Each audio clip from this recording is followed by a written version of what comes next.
What's up, dude? Hello, everybody. Welcome back to my YouTube channel. My voice is still somewhat messed up, just a little bit. It's not too bad, so I hope you guys can bear with me. By the way, super sorry I sound like this. I've sounded like this now since Thursday, or had something up with my voice since Thursday, and today is Wednesday.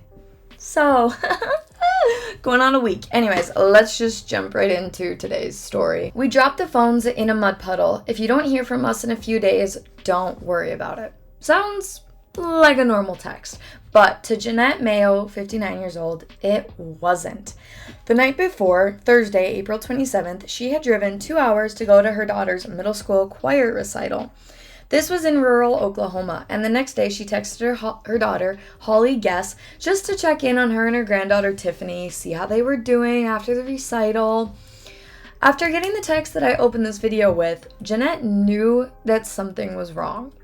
She remembers thinking, it didn't sound like her wording. It's not like Holly would have talked.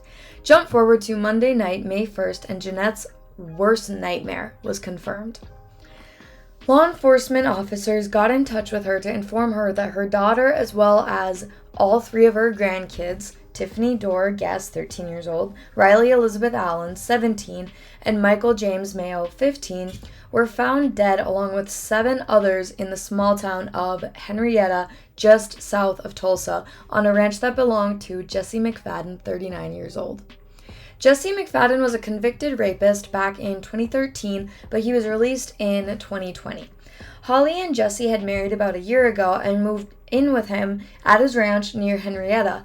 Jeanette saw how controlling Jesse was to her daughter and her grandkids. The family didn't learn about Jesse's criminal history until just a few months ago. He lied to my daughter and he convinced her it was all just a huge mistake, Jeanette told the Associated Press on Tuesday. He was very standoffish, generally very quiet, but he kept my daughter and the kids basically under lock and key. He had to know where they were at all times, which sent red flags up. Yeah, absolutely, that's red flag.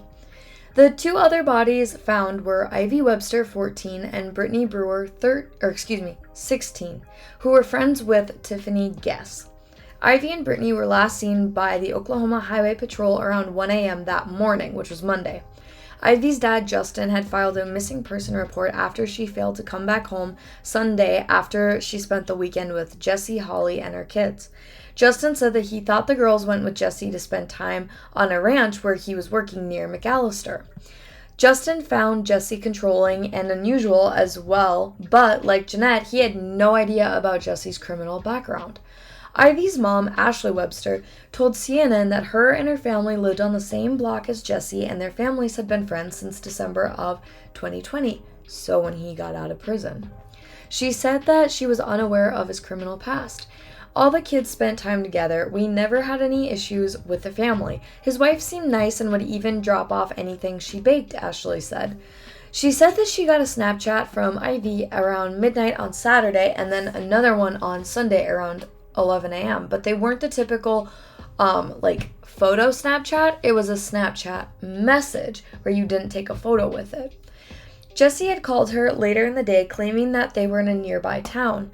Jesse also called me around 5 p.m. on Sunday and told me they were in McAllister, but said he couldn't talk because he had bad signal. It was hard to hear him. The call kept breaking up, Ashley said. But why did the cops know to go and check on Jesse's ranch? That Monday, Jesse failed to show up to his court hearing on charges of solicitation of a minor due to an incident in 2017 when he was in prison, as well as possessing child porn. So authorities issued a warrant for his arrest and showed up to the ranch. The cause of death was gunshot wounds, but the motive is still unknown. So they showed up to the ranch, tried knocking on the door, maybe walked around a little bit, just trying to find him. And in the backyard, they found all 7 people shot to death. Some articles that I read, it said some people were lined up and then some were scattered. And then I've also heard that they all were kind of scattered amongst the backyard. So I don't really know what necessarily happened, but it sounds like Jesse was the one that ultimately murdered everyone. Brittany was an outgoing person. She was actually selected to be Miss Henrietta coming up in July for this Miss National Miss pageant in Tulsa. And now she ain't gonna make it because she's dead. She's gone, Nathan Brewer said. She was a fantastic mother. She loved her children beyond belief. She was very overprotective, Janet said of her daughter Holly. She was supportive if they wanted to do something. She'd go out 100%. She loved softball. She loved people, animals. She was just a genuine good person. She really was, Ashley said of her daughter Ivy.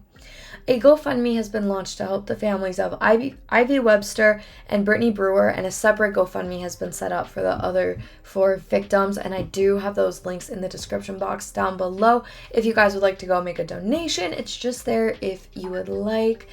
But that is it for me today. Super, super sad story. It'll be interesting to see if the motive does come out later or if that will just be kept under wraps, if they even do figure out what it was. But I hope you guys found this interesting. If you did, please leave a thumbs up down below and don't forget to subscribe to my channel. With that being said, I'm gonna check out and I will see you guys tomorrow for another True Crime Career video. Bye guys.